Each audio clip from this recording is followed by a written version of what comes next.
rəhmət eləsin. Sizi ziyarətə gəlmişik. Allah hamısına rəhmət eləsin.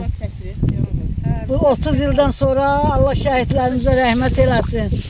Allah qazilərimizə can sağlığı versin. Allah prezidentimizin canını sağ eləsin. Vitse prezidentimizin canını sağ eləsin. 30 ildə ilk dəfədir gəlmişik qəbristanlığımızı qəbir üstüsünə ziyarətə. Allah rəhmət eləsin cəm ölənlərimizə. Allah rəhmət eləsin şəhidlərimizə, qəbristanlığımıza da yaxınlarımıza Allah rəhmət eləsin. Allah bizə qismət eləsin. Buna görə həvəslə gəlir.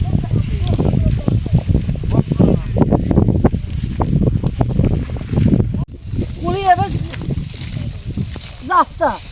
Zafta koca burada ölmüştü. Zafta. Sabir o da o başladı. Allah, o da sabirin. Allah güzel prezidentimize can sağlığı versin, uzun ömür versin ki böyle geldik ölümümüzü ziyaret edelim.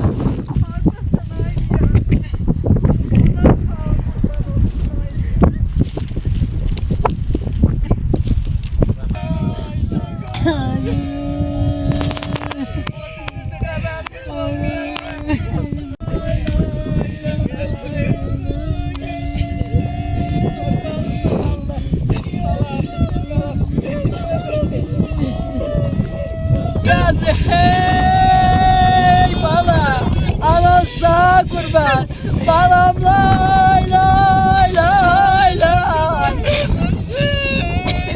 Balam seni ben ne kadar gözlürdüm, ne kadar göz yaşı dökürdüm. Balam lay lay lay lay.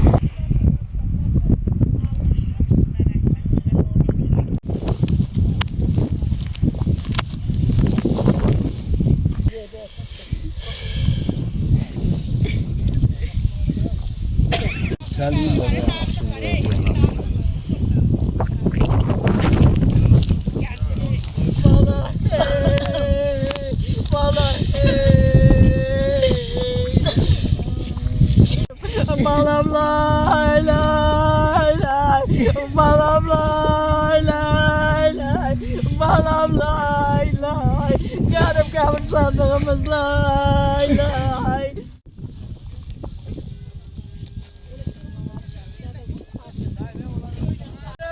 Balam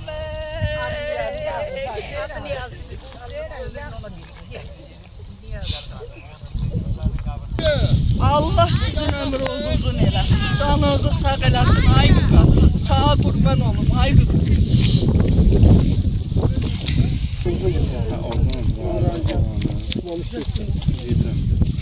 Yerimdə Qasımdır, Niyazidir.